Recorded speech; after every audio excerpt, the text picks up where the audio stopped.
नमस्कार, मी श्रुती राहुल बुलेटिनमध्ये आपलं स्वागत करते। सुरुवातीलाच मोठी आणि महत्त्वाची घडामोड आहे। सुरेश धस यांनी धनंजय मुंडेंवर अत्यंत गंभीर खळबळजनक आरोप केलेले आहेत। धनंजय मुंडेंच्या बंगल्यावर 2 कोटींच्या खंडणीची डील झाल्याचा खळबळजनक आरोप सुरेश धस यांनी केलाय। अवादा कंपनीकडे 3 कोटी रुपये मागितले गेले, त्यापैकी 2 कोटींची डील झाल्याचं सुरेश धस म्हणाले। तर वाळू काकाचे 100 अकाउंट आहेत, ईडी चौकशी व्हावी अशी मागणी सुरेश धस यांनी केली आहे।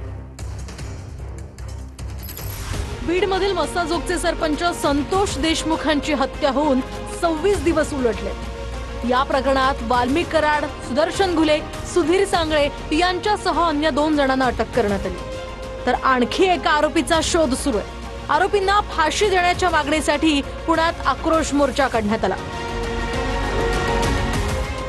मोर्चात संतोष देशमुख यांच्या कुटुंबातील सदस्य सहभागी झाले होते। याच वेळी देशमुख यांच्या कुटुंबियांनी लाल महालमधील जिजाऊंच्या पुतळ्यास अभिवादन केलं।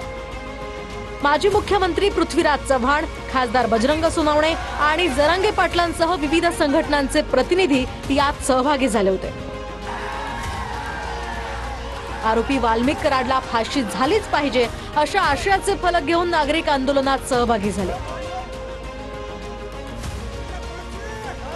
पुण्यातल्या आमदारांना रविवारी सुट्टी असल्यानं सवड मिळाली नसेल, त्यामुळे इथे ते आले नसतील, त्यांचे आभार असं म्हणत सुरेश धस यांनी टोला लगावलाय।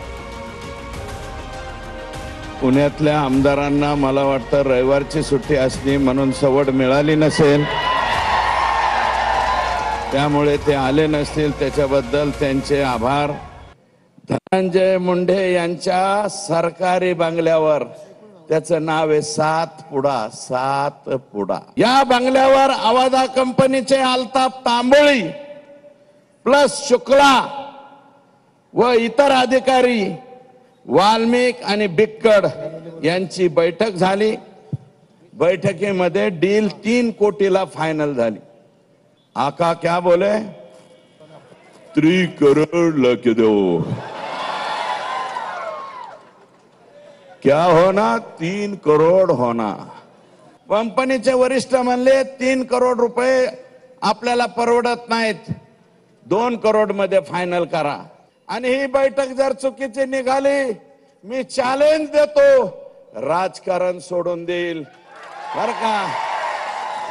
पुन्हा ते आत गेले, म्हणले साहब तिर्री नाही जमती तुर्री, असं हे म्हणाले।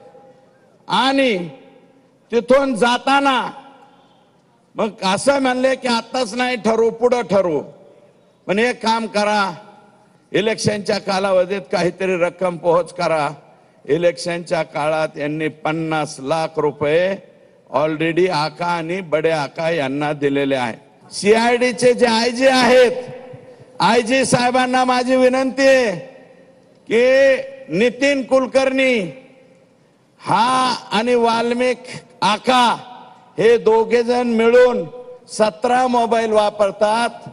हा नितीन कुलकर्णी आका आत गेल्यापासून गायब झालेला आहे। माझी विनंती आहे, हा नितीन कुलकर्णी आणा। कोणाकोणाकडून किती माल घेतलेला आहे याचे सगळे पुरावे या 17 मोबाईल मध्ये सापडतील। 100 अकाउंट सापडलेत वालू बाबाचे, 100 अकाउंट सापडलेत। 50 अकाउंटच्या पुढं ईडी कडे चौकशी जाती। मी राज्याच्या मुख्यमंत्र्यांना विनंती करतो, हे जे अकाउंट सापडलेले त्याचं स्पेशल ईडी कडे जाऊ द्या, एवढेच हात जोडून पाया पडून विनंती करतो।